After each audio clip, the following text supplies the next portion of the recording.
My name is Matt Strain.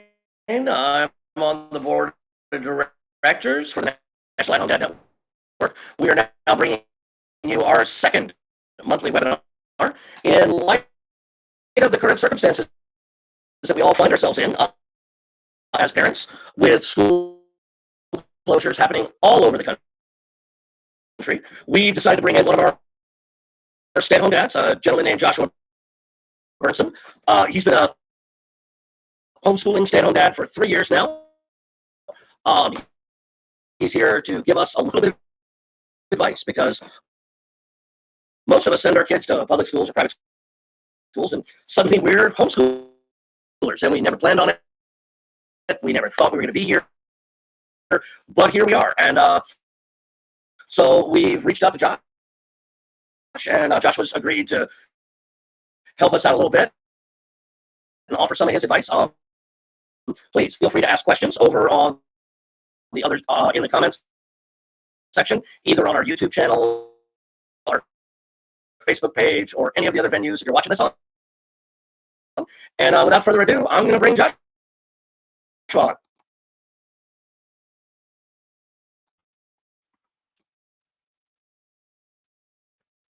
Hey guys, thanks Matt for that introduction. Apparently there was a countdown. Yeah, there was a countdown. Hey Josh, how are you doing? I'm doing good, man. Hopefully I'm coming across pretty clear. Just when I'm watching your side, it's a little glitchy, but maybe it's just my connection. So hopefully mine's still pretty good for you guys. Anyways, Matt asked me the other day to come on here and talk. I don't see any complaints anywhere over on the comment section. Thumbs up, thumbs up. All right, so anyways, Matt asked me to come on here and talk, and I want to start by saying, by no means am I an expert, right? I'm just a guy that's been a stay-at-home dad for a few years now, and decided about 3 years ago to start homeschooling my kids. So I'm just a stay-at-home dad that's been homeschooling for 3 years. Matt asked me to come on here and give a little bit of an overview as to kind of like what my day looks like, and then hopefully answer some questions that you guys have, as well as maybe giving some advice and some tips and stuff like that. So first of all, I want to give you a little bit of background about me. So I am actually an accounting major. My degree is in accounting. So any of you former professionals out there that are now stay-at-home dads that find yourself teaching these days, know that you can't come from a further background away from teaching as I did, right? Teaching is not something that I felt like I just kind of fell into it. I'm sorry. So don't worry about what your background is. Don't worry. We're all kind of together. We're all kind of learning as we go. And even someone like myself who opted to homeschool and didn't just kind of fall into it because of this current pandemic that's going on, I'm still, I know I'm learning as I'm going. So don't worry. That's my first advice: is don't panic, right? So about 10 years ago, we moved to Florida from Indiana. I had a job lined up for the move, and our daycare situation kind of fell through. So that's how I ended up being a stay-at-home dad. Once my daughter was school age, I sent her off to school and I went back into the workforce. My son came along, and I decided that I wanted to come home again because I built this great relationship with my daughter, that I wanted to develop that same sort of relationship with my son. So I opted to be a stay-at-home dad at that point in time. And after a couple of years of that, my daughter was dealing with some issues at school as far as bullying and stuff like that, and I was home anyways. That's when we made the decision to homeschool. So when we first started homeschooling, though, it was overwhelming. It was because I was starting something new. I didn't know where to go, and there's so many different resources and stuff out there. It's hard to navigate. So what I want to say, though, is that every state is different when it comes to actual homeschooling, right? I know our current situation is not, typical homeschool situation. I know that here, at least in the state of Florida, they had said like School is canceled until April 15th, but then and then they're going to wait then, and then when the kids do go back to school, into traditional school, there's not going to be the standardized testing. So there's a lot of variables. There's a lot of things going up in the air. So what I may share today may not be applicable, but hopefully it does give some guidance. But if you were to look into really homeschooling, every state is different in its guidelines. So I do suggest that you, read up on what your state is saying and read up on guidelines, because when all this is over and it is time for kids to go back to school, you may decide that you want to homeschool. And if that's the case, like I said, highly suggest you contact your county, your city, and your state to figure out what the rules and guidelines are there. So again, my first piece of advice is just to relax, right? We're all new to this. We're all going through this together, and there's enough stress out there as it is. So the stress of teaching our kids shouldn't be added to that, right? Just relax and keep going there. So my routine has changed a little bit over the 3 years that I've homeschooled. The first year that I homeschooled, I had my daughter, who was school aged. She was in 4th grade at the time, and then my son, who was preschool aged. So when that was going on, I set my son up at, playing with Legos, blocks, something educational, put something educational on the TV while I dedicated time to teach my daughter, right? The second year, so last year, my daughter was in 5th grade. My son was in a voluntary pre-kindergarten thing at his preschool for 3 hours a day. So last year, my routine was a little bit different. My routine was, I took my son to school. That gave us 3 uninterrupted hours at which I, educated my daughter, and we went through her curriculum. And then she went through, the rest of the day doing her homework or something along those lines. This year, it's different again. So this year I have a 6th grader, and then I have a kindergartner, and I have a 1-year-old infant at home. So as you can imagine, I'm trying to juggle quite a bit going on. So what we opted to do this year is I found a video curriculum for my daughter.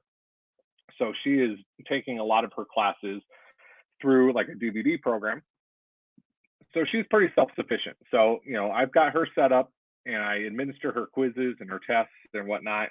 But she's pretty much working on her own. And then my kindergartner, I am working with him one-on-one, teaching him kindergarten curriculum.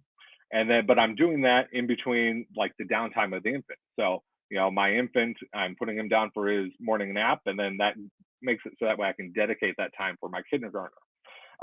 So your routines are going to look different depending upon your situation. So there's all these different variables. So like my current routine is I get schoolwork ready the night before for both of my children that are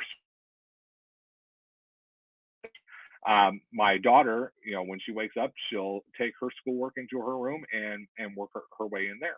And then she comes out when she has questions and maybe she doesn't understand something that she's learned or something along those lines. And then my son, I've got all of his homework ready and schoolwork ready to go, that whenever I put my 1-year-old son down for his nap, boom, we're starting to work on school. So, a day will look at like, I usually let my kids sleep in, because quite honestly, sleep is so important. It's so important to our health, and it's very important to our children's health and their being able to retain and understand and stuff like that.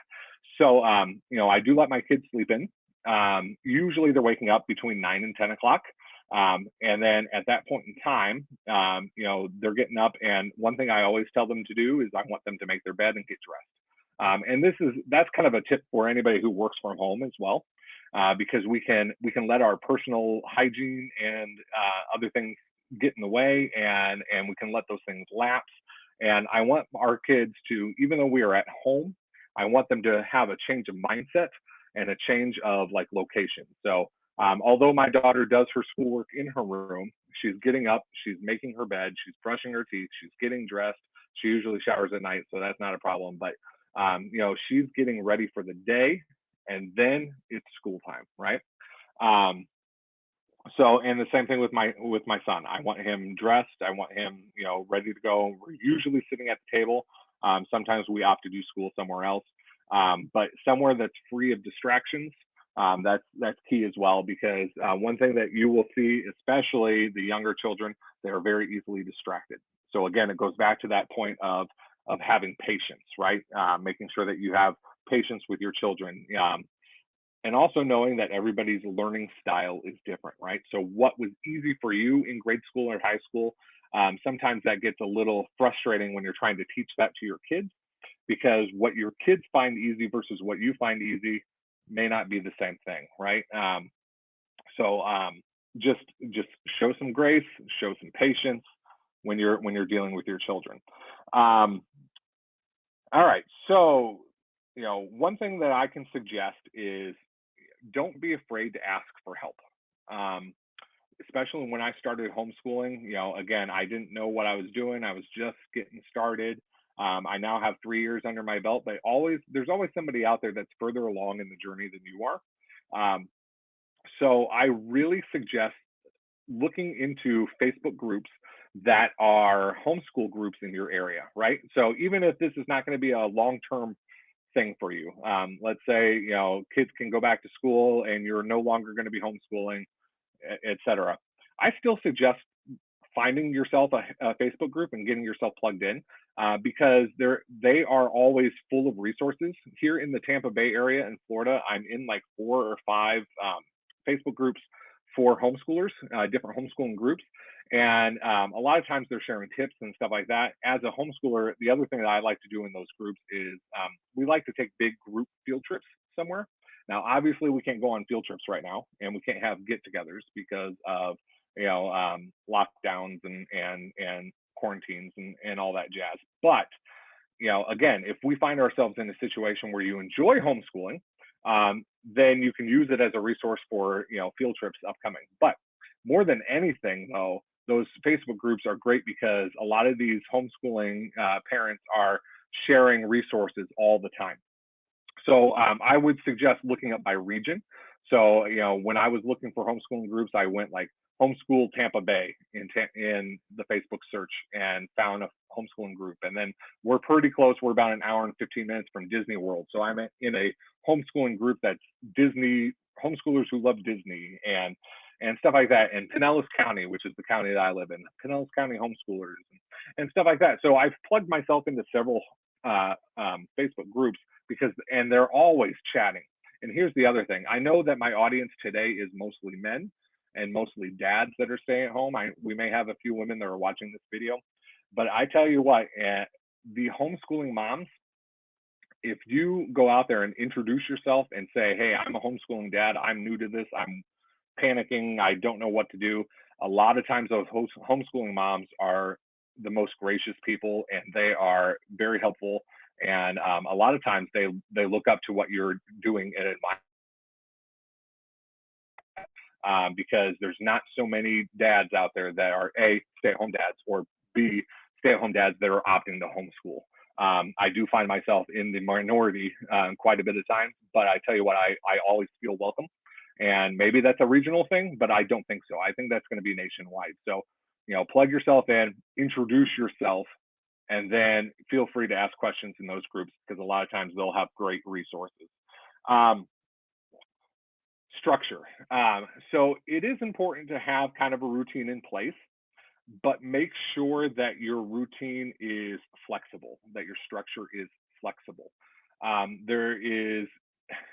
know, and again, this is not every man is the same or anything like that, but men more than women tend to be, detail oriented, step by step. We like to follow directions, right? So we like to have, a black and white. I do step A, do step B, and we have this block of time to do this, et cetera, et cetera. You've got to kind of throw that out the window. I mean, have a guideline, have an idea of, all right, we're going to have breakfast first, and then we're going to have, we're going to sit down and do school or whatnot, but be flexible because A, kids are going to learn at different paces. So what you think is only going to take 5 minutes to teach them in math may take an hour and a half because they just don't get it, right? And you've got to approach it in different ways. or something that you think is going to take an hour and a half may take like 5 minutes. I know one of the dads on here, I think it was Matt, that was talking about how his child's school sent home a packet of information, and they got through it in like 2 hours, like got through the entire curriculum in 2 hours. Pace yourself. I'm going to show you, we can't get the share screen to work, so it's not going to look as professional, but I do have a second monitor here. So in a little bit, I'm going to show you like 4 slides that I put together. But one of the slides that I'm going to show you in a little bit is a basic outline of how much time a child should be spending in school. And I want to preface this though, when I do show it, is that this is a basic outline. Again, every child's going to be different. Every child is going to learn at their own pace. So when it gives a suggested time for schooling, like how long it should take per grade, know that those are loose guidelines, but it might give you an idea of kind of what's acceptable. Because the problem that I was running into is my son, after doing the VPK program in like a pre-kindergarten, and who's in kindergarten now, when we first started the first few lessons of this year, he was flying through them. I mean, he was super duper prepared. And so I would get through an entire day's worth of schooling because of the curriculum that I am currently following. And I would be done in like 25, 30 minutes. I'm like, oh my goodness, like, am I missing something here? Like, should I be doubling up? Should I be tripling up on lesson plans? What am I doing wrong? But then I found this, somebody posted this in like November, I'd come across it, and it made me feel so much better. And I'll have to look at it in a second, but like the kindergartners should really be spending a little bit less than an hour, about 40, 45 minutes on structured learning.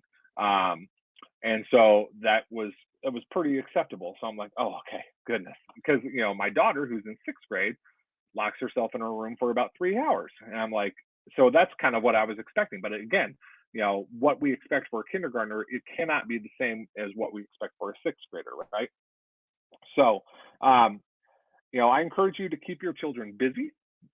So if it's not structured schoolwork, finding something for them to do that's constructive, but not too busy that it's like a timetable thing. So, I would say, dedicate some time for schoolwork, whatever is applicable. Dedicate some time to, the TV's off and they're doing something constructive like an art project or chores. This is a perfect time to teach them some life lessons and some chores. So, let's see here. And okay, so let's see if I can get this going here. This is that chart. Again, you're going to see my room a little bit. So hopefully maybe you can take a screenshot. I'll leave it on here for just a few seconds here. But basically, if they're in pre-K, and we're doing like 20 minutes of structured schoolwork. Kindergarten's about 40 minutes. 1st grade is about an hour. 2nd grade is about an hour and 20 minutes. 3rd grade, about an hour and 40. 4th grade, 2 hours. 5th grade, 2 hours, 20 minutes. 6th grade, about 2 hours and 40 minutes. So right around that 3-hour mark that my daughter is taking.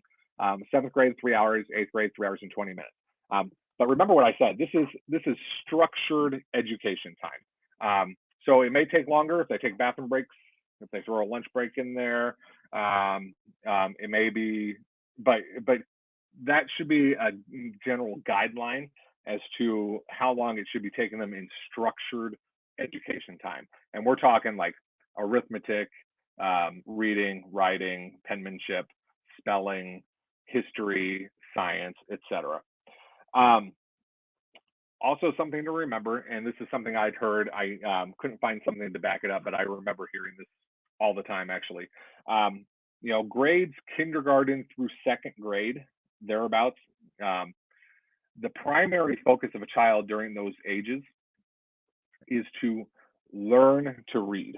All right, that is your number one objective as an educator between kindergarten and 2nd grade, is to learn to read. There's other things that go in there too. So there's, teaching them basic mathematics like addition and subtraction. But kindergarten through 2nd grade, that's your number one objective. So if you can get them to be good at reading, a decent reader by that point in time, that's your primary objective. Grades 3 and up, So third grade and higher, they've essentially at that point in time mastered reading. I mean, obviously there's still reading classes and stuff like that, but third grade and up, they are now reading to learn. So from third grade up, they should be, reading out loud their own, history book or science book or whatever class that you're teaching. Encourage them to read out loud. Now, granted, they're still going to be at an elementary basic level of that. They're not going to be a sophisticated reader. They're not going to be a fast reader. But at that age, at that grade, is when they're going to start reading for themselves, digesting the information themselves, and then being able to apply it to whatever they're trying to use, whatever they're trying to do. Unconventional subjects. So I was trying to come up with some things to think about. So, obviously there's the conventional subjects. So you want to teach your kids to read, to write, their letters, their numbers, basic mathematics, spelling, history, science. But how you go about doing that, you may not have a structured curriculum. I follow a structured curriculum because there are plenty out there and plenty of resources. The one that I use is Abeka. It's a faith-based one, but not everybody is going to want a faith-based one. So there's going to be, but there's tons of resources out there, right? So, the great thing about homeschooling is the flexibility, right? We are teaching our kids to be good citizens, good adults. We're teaching them how to grow up well. So take this opportunity to do some unconventional things. So teaching your children life skills during this time period, teaching them how to do chores around the house, how to do the laundry, how to do some cooking. There's great mathematics in cooking. Something that one of my children struggles with is the conversions of like how many cups go into a pint and stuff like that. The kitchen is the best life application place for that, right? So having them help you with baking and cooking and stuff like that, you can really build some life skills there. Helping them or having them work on yard work and home improvement. If you're somebody that you've been letting your fence lack and you need to replace your fence, now's the perfect time to do it, at least down here in the warmer states. I know we got some snow up north, but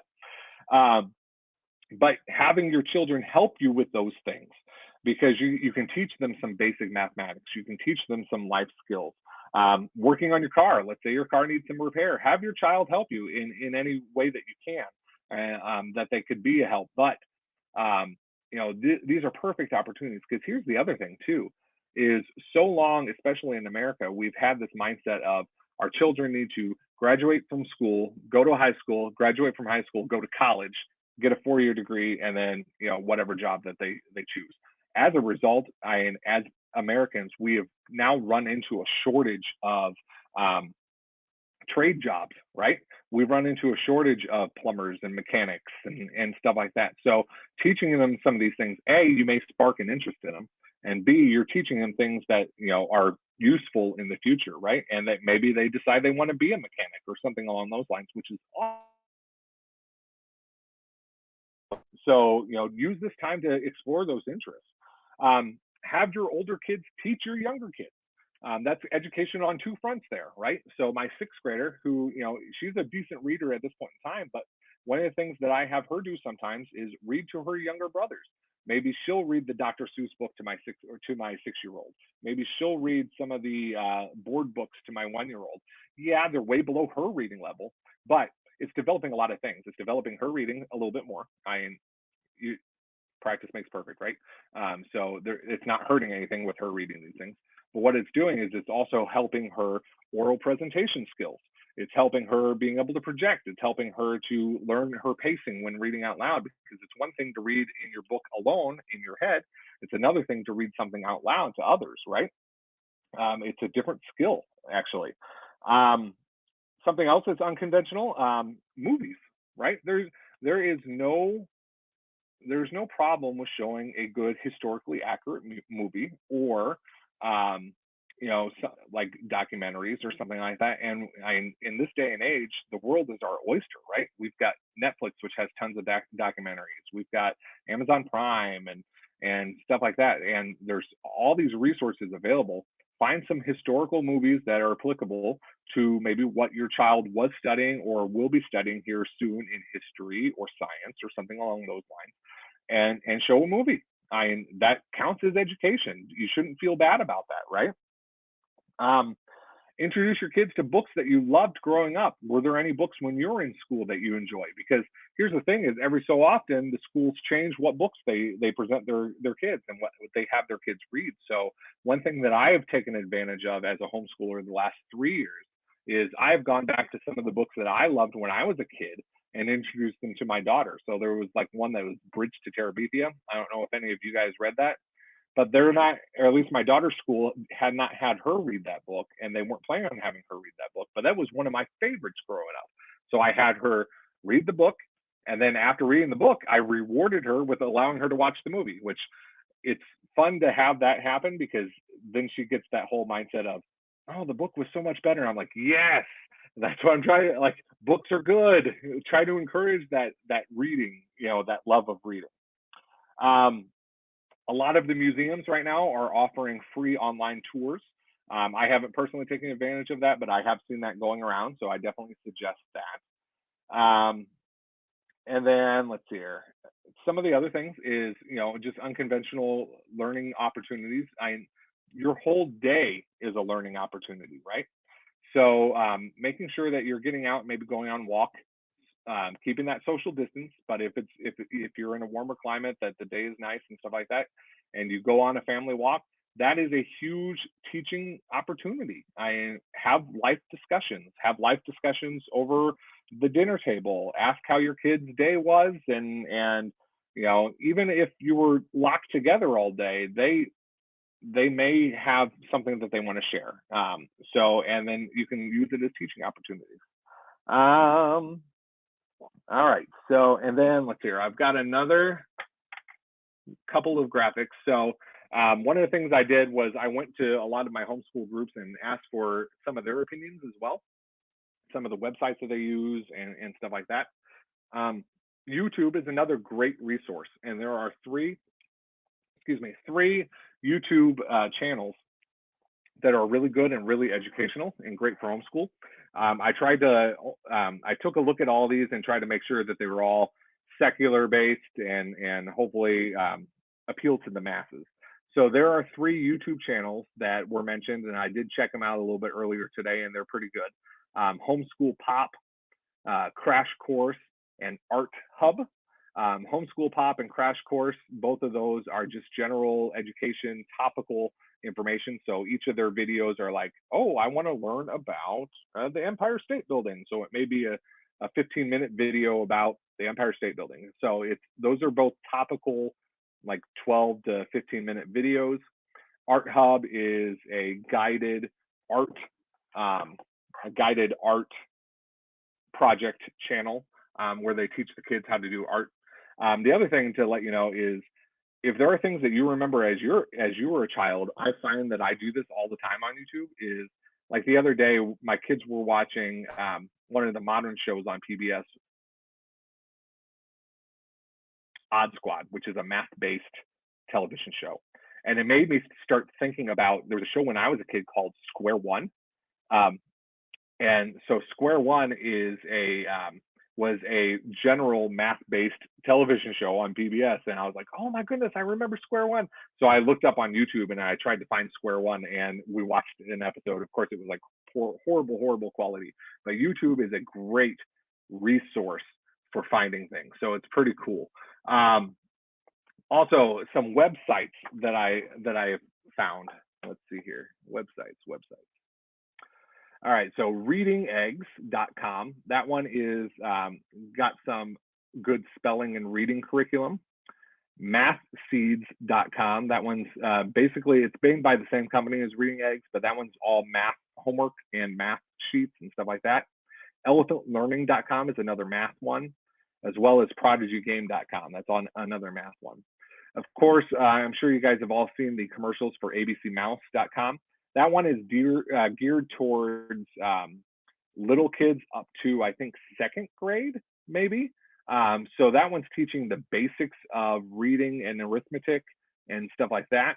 Whereas adventureacademy.com is the same thing as ABC Mouse, but it is geared towards the older kids. So that one is and it makes learning like an online game, an online community. Freekidsguide.com. That one's one that I discovered. That one is really just talking about the election. This is an election year, so it teaches the kids about the election process. So that could be a fun subject to learn about while we're all at home. And then Scholastic, which is the famous kids book publishing company. They have made some curriculum and stuff available for free. And so it's scholastic.com and then do the /learn at home. There's some free resources there as far as that's concerned. Another thing that I found, and this is something you may want to take a screenshot of if you can get a clear picture, hopefully.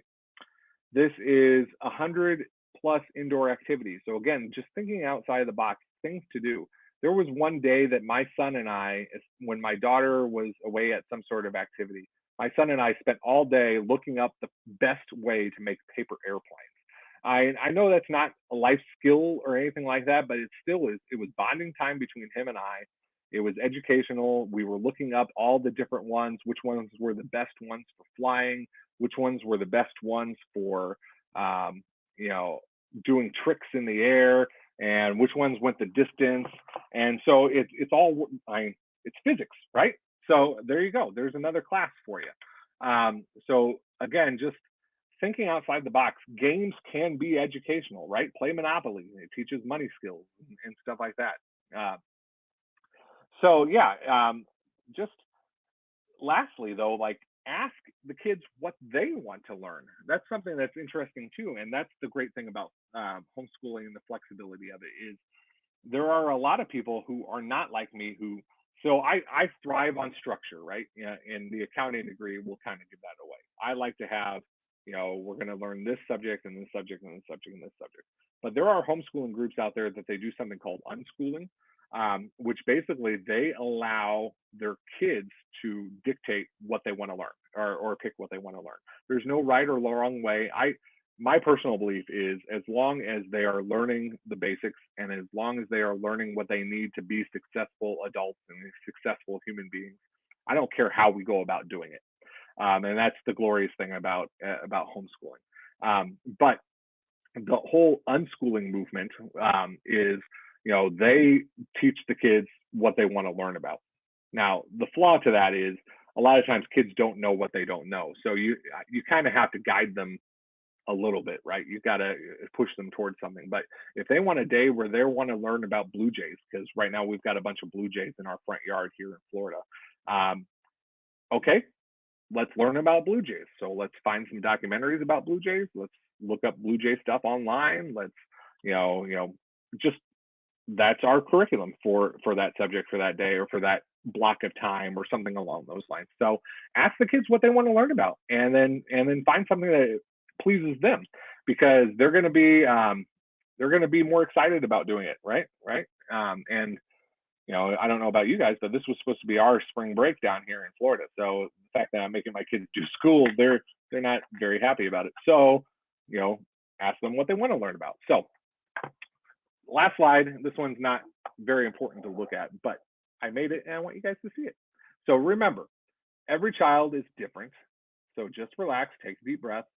Children are absorbing and learning all of the time. And then also at the very bottom there, obviously you can't click on the link, but that's how you spell my name. Definitely look me up on Facebook and friend request me. I will be happy to answer any questions, give any guidance that I can give. Like I said, by no means am I an expert. I'm just a dad that's been doing it for 3 years. And what works for me may not work for you guys, but hopefully that's helped. So I see I've got some questions on the right-hand side here. So let me address some of these. Can you post the chart to Facebook page? Yes, I will definitely post that chart. How accurate is that chart? I mean, it seems like so little for littles. I was feeling the same way you mentioned. Why are they already done? Exactly.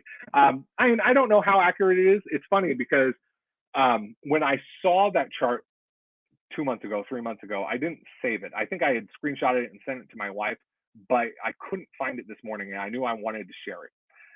So I went on to like my homeschooling groups and asked, hey, there was this chart that went out in November. Can anybody find it? I want to share it with these dads that I'm going to be speaking with today.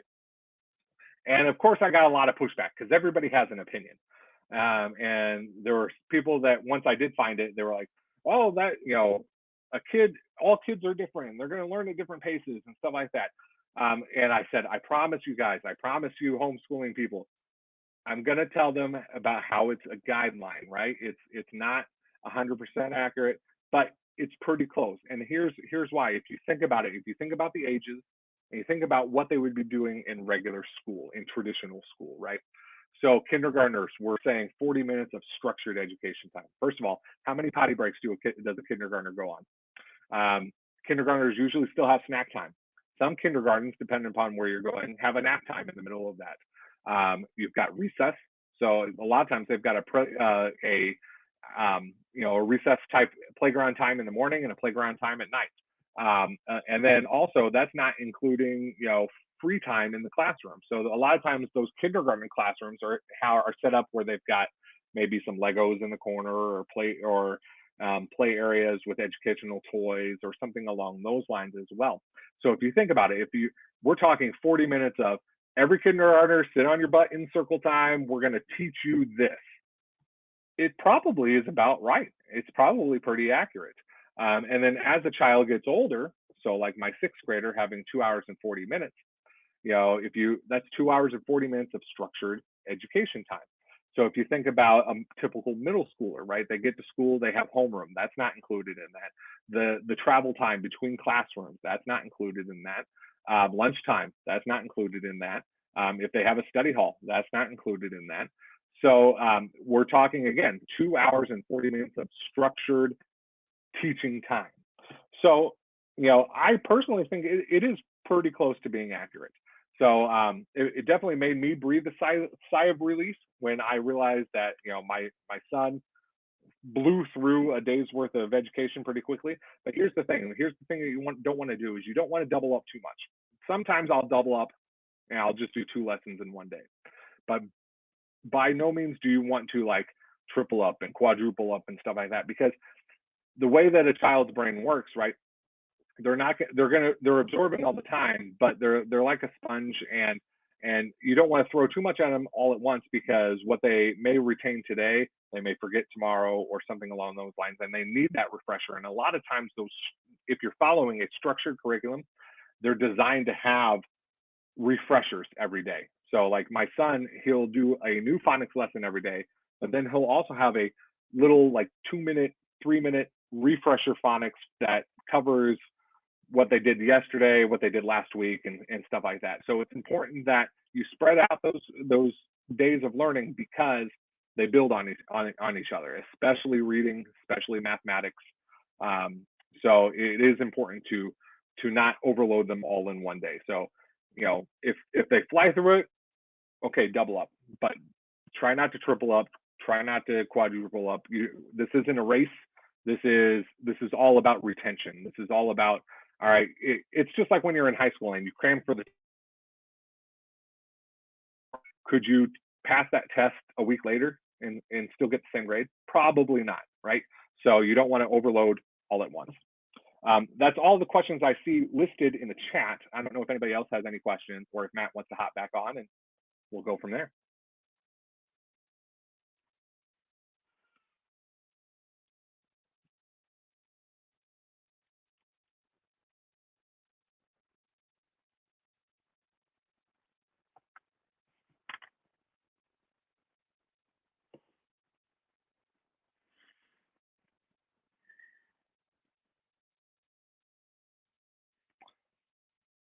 I don't know if anybody else can hear you, but I can't hear you, Matt.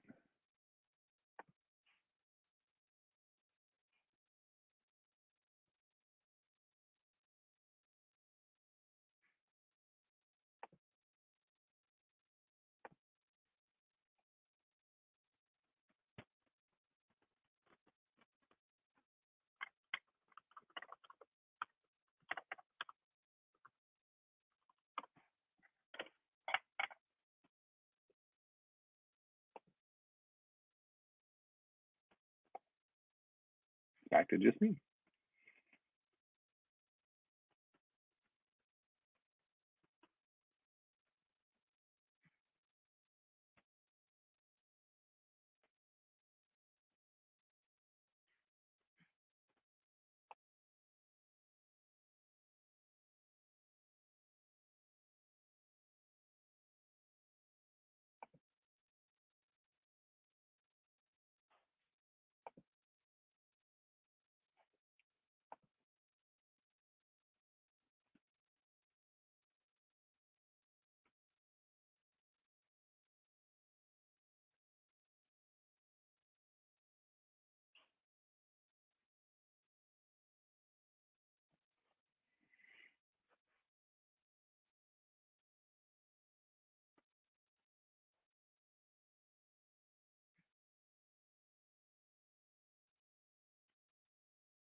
And we're still trying to figure out some technical difficulties here.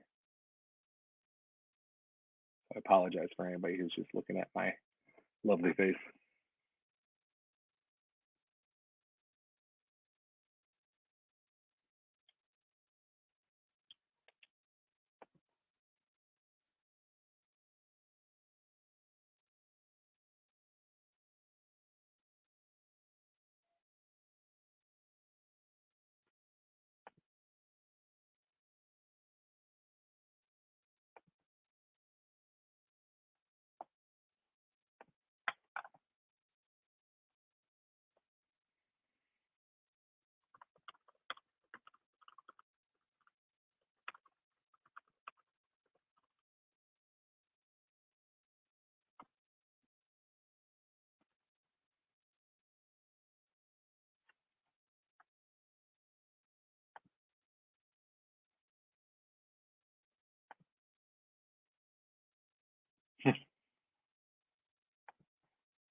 All right, so it looks like our host, Matt, is not able to get his audio back up, and hopefully he can still end this chat. But I do want to thank you for joining today.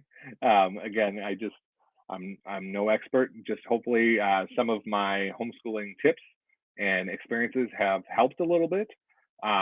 Feel free to reach out. Again, joshua.bernsen. I'm on Facebook, and the last name is spelled BERNTSEN. And hold on, wait, Matt has one question. Wait.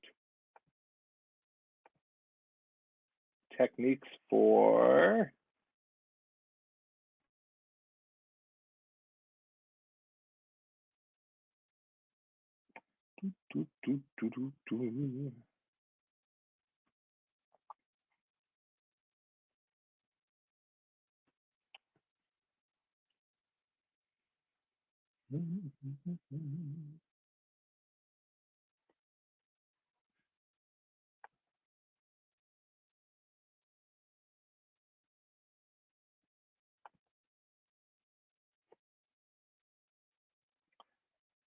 I'm waiting for the question.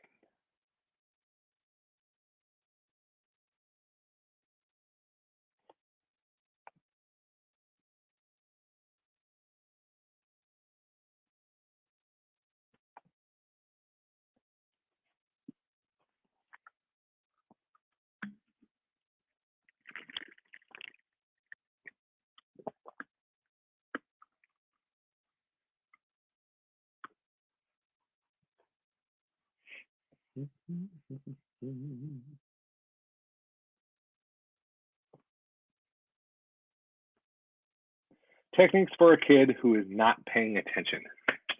That's great. So sixth grader's okay. My 6-year-old, my kindergartner, I deal with that often. Sometimes there's a lot of yelling, but I try to avoid that as much as possible. The key, you start to notice patterns. You start to know when works well for them. You can kind of also start to tell with your kids if they're hungry or something along those lines. So like if we are doing school for my son, who's the kindergartner, and let's say the nap time of my 1-year-old falls at 10 o'clock, and my son did not eat breakfast. My 6-year-old did not eat breakfast. I'm going to have a lot harder of a time keeping him focused than unless I get him something to eat beforehand. So there's that aspect to play into it. It's just like with anything else, enough sleep, food, water, that's all going to help in the education process. As far as other things, I try to make sure that is a distraction-free environment. So if that's the other reason I wait for my baby to go to bed and stuff like that is, if he's out there and I have Sesame Street on or anything along those lines, you can kiss education goodbye. So making sure that you're in a distraction-free environment is another thing. Making sure, just making sure that they have focused attention. But again, make sure that you have grace and patience because especially at the younger ages, they're going to be inquisitive and they're going to have things that they like and things that they don't like. My son hates handwriting. He loves reading, hates handwriting. So every time it's time for that handwriting class and I'm working on his penmanship, it's like trudging through mud. I'm like, we could be done with school already, but it's taking you an hour to do your handwriting. And it's just because he doesn't want to do it, right?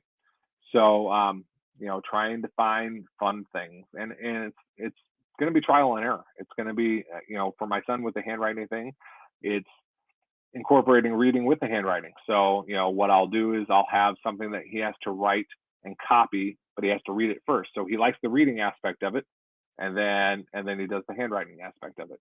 Or, he likes writing his own name. So doing something like that. So it's trial and error. There's not going to be an answer that answers all of it. Break's a good idea for younger kids. Should we work in a shorter block of time? I think breaks are good in general, but it depends on the subject matter and the curriculum. So again, since I follow a structured curriculum, I follow that ABECA curriculum. I've got my lesson plans basically laid out for me. I choose what I'm teaching and how I'm going to teach it, but I know that today is lesson 96 or whatever, and I'm going to follow basically the basic outline that they've presented. So it's going to be learning these letters and learning how to write these letters and stuff like that. Breaks are always good though, especially in between subjects. Gives them just a second to decompress from.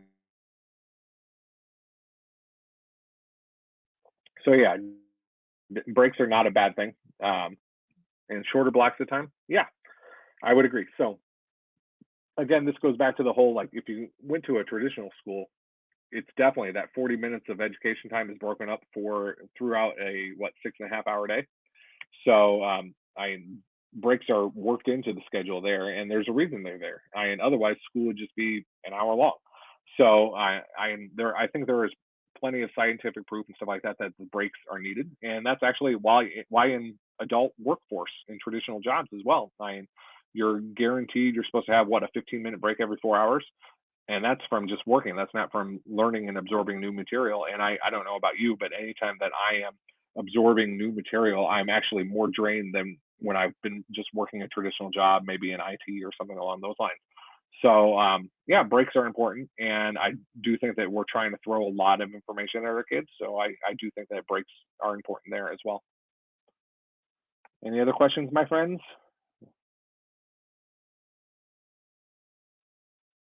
How to deal with one kid distracting another while learning. good luck with that. And again, I don't know what your household looks like. I don't know, um, with I'm lucky that mine are so far spread apart that I can juggle. The fact that my sixth grader is self-sufficient, the fact that my kindergartner, I can teach him during the nap times of the baby. But it's not ideal every single day. Like every day is not the same. Every day is not perfect. You just got to do the best that you can, with what you can. And anytime that you can do group education, that's even better. So if it's something that you can possibly teach both kids. So a lot of, again, I go back to, field trips, which we can't really do right now, but from an education standpoint, I always like to try to find field trips that would appeal to both kids. The baby at this point in time, he just is along for the ride, but something that would pique both of their interests, or I went to like Civil War reenactments and stuff like that. So I can teach my daughter, who's older, about the history of it. And my son just likes to see the guns go. But yeah, I don't know. I don't have a good answer for that, other than trying to, maybe separating the kids if they need to, is have one do it in their room and just bouncing back and forth. So if you can get one kid going on a certain project in their room, and then you can come to the dining room table and work on a second subject simultaneously with them. It really just depends on the situation. Okay, good. I'm glad I'm not the only one that couldn't hear Matt. I like to FaceTime with Grandma.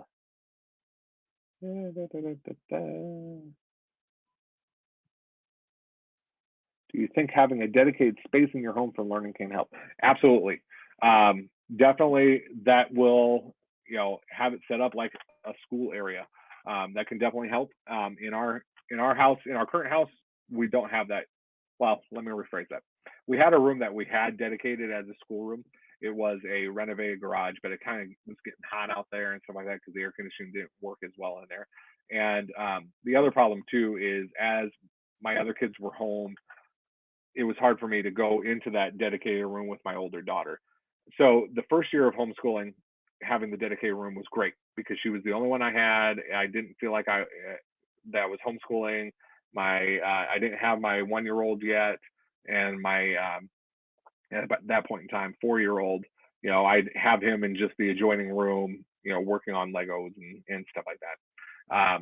So that dedicated room was good, except it ended up getting to the point where it kind of felt like I was isolating her, and putting her in prison and stuff like that, whatever.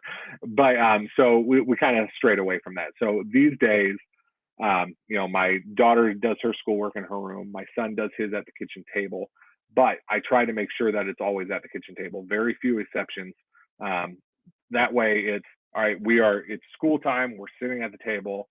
We're not letting something else distract us. Because if we do school somewhere else, if we do school in his room, or we do school in my room, or something like that, he seems to want to roll around on my bed, or everything will distract him there. So having routine is good if you can do that. Will you tell us your name again? My name is Joshua, Joshua Bernsen, Beren.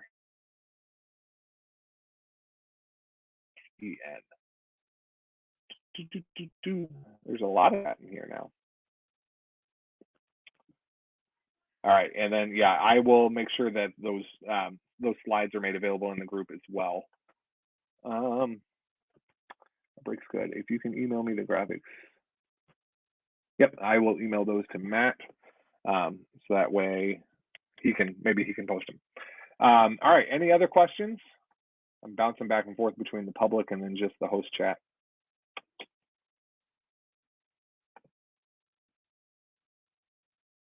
Speak now or forever hold your peace. Not true though. You can always send me messages or whatnot. All right, guys. I want to say thank you. Thank you for the opportunity. Again, I'm just a dad that's been doing it for 3 years, but there's no right or wrong way. I'm just sharing my experience. If you have any questions, please feel free to reach out. Again, friend me on Facebook, or you can post them to that At Home Dads group, and I'm sure that we'll get them addressed. And then I will email this to all of my slides from today to Matt as well. All right, and I apologize for the technical issues, and Matt apologizes as well in the little chat here. But I think he's going to go ahead and end this session. So I hope you all have a great day, and we're all in this together.